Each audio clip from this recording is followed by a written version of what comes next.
Good morning. હું નવરંગ વિદ્યાલયમાં ધોરણ 10માં ભણું છું. મારું નામ સિતાર મોન્ટુ છે.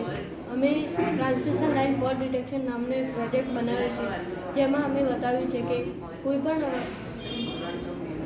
વાયરો એકબીજા સાથે અડે કે કોઈપણ ટ્રાન્સમિશન ટાવર ઉપર કોઈપણ પ્રકારનું ફોલ્ટ થાય તો તેનું નિવારણ કઈ રીતે કરવું. અમારા પ્રોજેક્ટમાં અમે 3 પ્રકારના ફોલ્ટ બતાવવામાં આવેલા છે, જેમાંથી પહેલું ફોલ્ટ છે લાઇન ટુ લાઇન ફોલ્ટ. જે ફોલ્ટમાં કોઈપણ 2 વાયર એકબીજા સાથે અડી જાય તો લાઇટનું શોર્ટ સર્કિટ થવાના બદલે લાઇટનું કનેક્શન ઓટોમેટિકલી ઓફ થઈ જશે.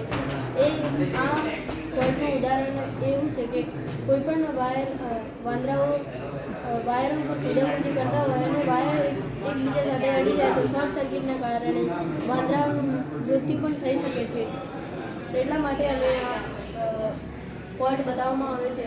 અને બીજું ફોલ્ટ છે ગ્રાઉન્ડ ફોલ્ટ, જેમાં વાયર તૂટીને જો નીચે પડી જાય તો આખા વિસ્તારમાં કરંટ ફેલાઈ જાય અને કોઈપણ લોકોને નુકસાન થઈ શકે છે. એટલા માટે અમે નીચે મેટલ શીટ મૂકી છે,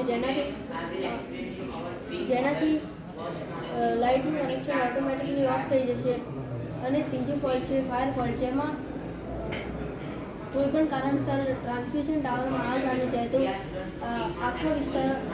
વીજળીના કારણે આખા વિસ્તારમાં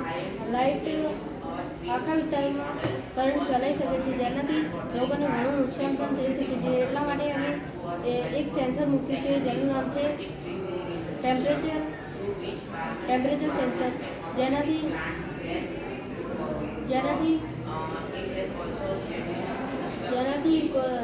આગ લાગે તો લાઇટનું કનેક્શન ઓટોમેટિકલી ઓફ થઈ જશે.